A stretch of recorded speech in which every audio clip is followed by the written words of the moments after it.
Seorang sahabat Syekh Bahaudin menceritakan, pada suatu hari, Syekh Bahaudin berkunjung ke rumahku. Aku terkejut dan gugup, karena ketika itu persediaan tepung tidak ada.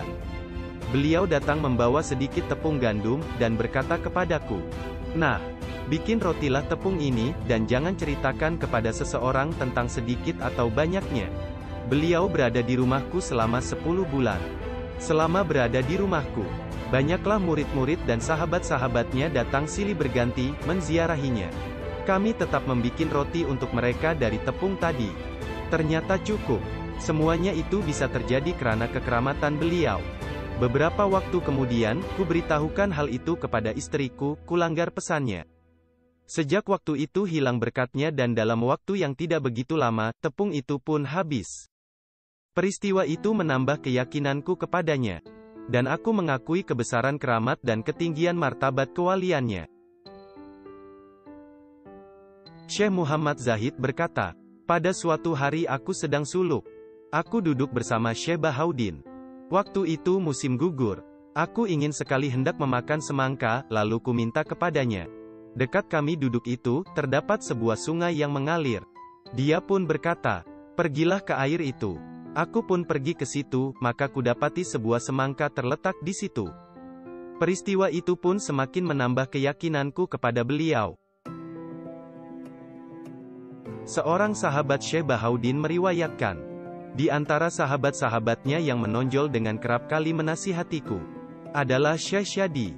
Salah satu nasihatnya, supaya jangan mengunjurkan kaki ke arah mana Syekh Bahaudin berada. Pada suatu hari, aku berangkat dari Gaziut menuju Al-Arifan untuk menziarahinya. Waktu itu udara sangat panas. Dalam perjalanan aku berteduh di bawah sepohon kayu dan berbaring. Tiba-tiba saja muncul binatang berbisa menggigit kakiku sebanyak 2 kali. Aku pun bangkit. Aku merasa sakitnya bukan main. Kemudian aku berbaring lagi. Maka untuk kali ketiga, aku digigit binatang berbisa lagi. Aku pun duduk, memikirkan apa sebabnya. Teringatlah aku kepada nasihat Syekh Syadi. Rupanya kakiku lurus ke arah Al-Arifan tempat kediaman Syekh Bahaudin. Maka mengertilah aku, bahwa peristiwa itu memperingatkanku agar lebih berhati-hati. Syekh Alauddin meriwayatkan, pada suatu hari, Syekh Bahaudin menyuruh Amir Husin mengumpulkan kayu api. Waktu itu musim dingin. Sesudah dikumpulkannya, keesokan harinya Allah menurunkan salju yang besar sebanyak 40 kali. Kemudian Syekh Bahaudin mengadakan perjalanan ke Khawarizmi. Dalam rombongannya ikut serta Syekh Syadi. Sesampainya di tepi sebuah sungai, Syekh Bahaudin menyuruh supaya berjalan di atas air. Syekh Syadi tidak sanggup. Disuruhnya berulang kali, tetapi Syekh Syadi tetap menyatakan tidak bisa. Maka Syekh Bahaudin memandangnya dengan sorot mata yang tajam beberapa saat. Pada waktu itu, Syekh Syadi merasa berada di alam gaib, hilang kesadarannya selama beberapa menit. Dan sesudah sadar, ia pun melangkahkan kakinya di atas permukaan air. Dengan diikuti oleh Syekh Bahaudin dari belakang. Setelah sampai ke seberang, Syekh Bahaudin pun berkata, coba lihat, basahkah sepatumu atau tidak? Kulihat alas kakiku, ternyata sedikit pun tidak basah, dengan izin Allah. Seorang sahabatnya bercerita tentang keramat Syekh Bahaudin sebagai berikut. Adapun sebabnya aku bersahabat baik dengan beliau. Karena pada suatu hari aku sedang duduk di kedaiku di pusat perbelanjaan Bukhara. Ia pun datang dan duduk bersamaku. Dalam pembicaraan kami, sampailah pembicaraan pada sejarah hidup Syekh Abu Yazid Bustami. Di antara riwayat hidup Syekh Abu Yazid sebagaimana yang disebutkan Syekh Bahaudin, bahwa dia berkata, jika seseorang menyentuh pinggir ujung bajuku, niscaya ia jatuh hati kepadaku, dan tunduk berjalan di belakangku. Syekh Bahaudin berkata, kalau kuanugerahkan lengan bajuku, niscaya seluruh penduduk kota Bukhara ini akan tunduk dan kasih kepadaku. Mereka akan meninggalkan rumah dan kedai, dan mengikutiku. Beliau pun meletakkan tangannya yang diberkati itu ke lengan bajunya. Tiba-tiba aku terfana, tak sadar diri, aku merasa diriku bagaikan hilang. Begitulah keadaan beberapa waktu lamanya. Kutinggalkan rumah dan kedai, dan berkhidmat kepadanya. Syekh Hasru, seorang sahabat Syekh Bahaudin yang terkemuka dan bijak, berkata, pada suatu hari, aku bermaksud akan menziarahinya. Ketika aku tiba, Syekh Bahaudin sedang tegak di pinggir kolam dalam sebuah kebun, berbincang dengan seorang yang tidak dikenal. Ketika aku memberi salam, orang yang dikenal itu pun menyingkir ke pinggir kebun. Syekh Bahaudin memberikan penjelasan kepadaku. Dia ini adalah Nabi Khidir alaihissalam. Ucapan itu diulanginya 2 kali. Aku terdiam, tak berkata sepatah pun. Syukur hatiku tidak cenderung kepadanya, lahir dan batin. 2-3 hari kemudian, kulihat lagi dia di kebun, berbincang-bincang dengan Syekh Bahaudin. 2 bulan sesudah itu, kujumpai lagi dia di Bukhara. Dia tersenyum melihatku, dan aku pun memberi salam. Dirangkulnya aku dengan akrab dan bertanya perihalku. Sesudah berada kembali di Al-Arifan, Syekh Bahaudin berkata kepadaku, "Kamu sudah berjumpa dengan Nabi Khidir di Bukhara."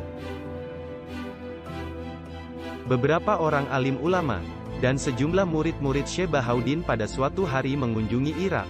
Seorang ulama di antara rombongan berkata, "Sesampainya kami di Samnan, kami mendengar bahwa di situ ada seorang laki-laki yang mendapat berkah dari Allah. Bernama Sayyid Mahmud. Kami semua bermaksud akan menziarahinya, karena keterkaitannya dengan Syekh Bahaudin." Sesudah bertemu, Sayyid Mahmud pun menjelaskan kepada kami dengan berkata, "Pada suatu hari aku bermimpi melihat Rasulullah sedang berada di suatu tempat yang cantik. Di sampingnya seorang laki-laki yang tampan. Aku bertanya kepada Rasulullah, apakah belum tiba saatnya aku mendapat kehormatan bersahabat dengan Rasulullah dan orang-orang seperti yang ada di samping Rasulullah itu? Sampai saat ini aku belum mengecap nikmat masa Rasulullah dan masa mereka, dan kebahagiaan seperti ini telah luput agaknya daripadaku. Apakah yang harus aku lakukan, wahai Rasulullah?" Rasulullah pun bersabda, "Jika kamu ingin memperoleh keberkatanku dan dapat melihatku, maka ikutilah Syekh Bahaudin." Sambil beliau mengisyaratkan kepada laki-laki yang duduk di sampingnya. Sebelum itu aku tidak pernah melihatnya. Sesudah tersentak terjaga dari tidur, kucatat namanya di kulit belakang sebuah bukuku. Beberapa tahun kemudian, aku duduk-duduk di sebuah toko kain. Tiba-tiba kulihat seorang laki-laki yang tampan melintas, wajahnya bercahaya.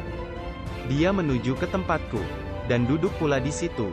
Kuperhatikan wajahnya dengan seksama, maka teringatlah aku kepada catatanku dulu. Ketika itu perasaanku berubah, jantungku berdebar. Dan tatkala orang itu hendak pergi, kuajak dia supaya singgah ke rumahku. Ajakanku itu dipenuhinya, ia pun berdiri lalu berjalan di depan, dan aku berjalan di belakangnya. Anehnya belum sempat mata berkedip, kami sudah tiba di rumah. Ini keramat pertama yang kulihat darinya, sedangkan ia belum pernah melihat rumahku. Sesudah berada di dalam, ia pun menuju ke sebuah ruangan khusus perpustakaanku. Diulurkannya tangannya yang mulia itu. Lalu diambilnya sebuah kitab dari celah-celah kitab yang banyak itu, dan menyerahkannya kepadaku, seraya berkata, "Apa yang Anda tulis di kulit belakang kitab ini?" Ternyata kitab itulah yang namanya kucatat sebagaimana yang kulihat dalam mimpi 7 tahun yang lalu. Keajaiban yang kedua ini menimbulkan ketakjubanku kepadanya, lebih besar dari menyaksikan keramatnya yang pertama tadi. Sesudah maksudku tercapai, maka ia pun memelukku dan menciumku, serta mendoakan semoga aku termasuk kelompok sahabat-sahabatnya. Kemudian ia pun pergi dengan meninggalkan kenangan besar kepadaku. Seorang sahabat Syekh Bahaudin di Bukhara pada suatu hari mengundangnya. Undangan itu diperkenankannya, dan sesudah azan maghrib, beliau berkata kepada Maula Najmuddin Dadarak, "Apakah kamu bersedia melaksanakan apa yang kuperintahkan?" Najmuddin menjawab, "Bersedia. Jika kusuruh mencuri, apakah kamu bersedia melaksanakannya?" tanya beliau. "Tidak," jawab Najmuddin. "Kenapa tidak?" tanyanya. "Karena ini adalah menyangkut hak-hak manusia. Tetapi kalau menyangkut hak-hak Allah dapat ditebus dengan taubat," jawab Najmuddin. "Jika tidak mau melaksanakan perintahku, jangan bersahabat dengan kami," ujarnya. Najmuddin terperanjat, dunia seketika terasa sempit. Ia pun meminta ampun, taubat dan menyesal, dan mengaku tidak akan menentangnya. Orang-orang yang hadir di situ pun merasa kasihan melihatnya, dan mereka meminta agar Syekh Bahaudin memaafkannya. Permintaan itu pun dipenuhinya. Kemudian Syekh Bahaudin pada suatu hari, bersama sejumlah sahabatnya pergi mengunjungi sebuah desa, di depan gerbang masuk kota Samarkand.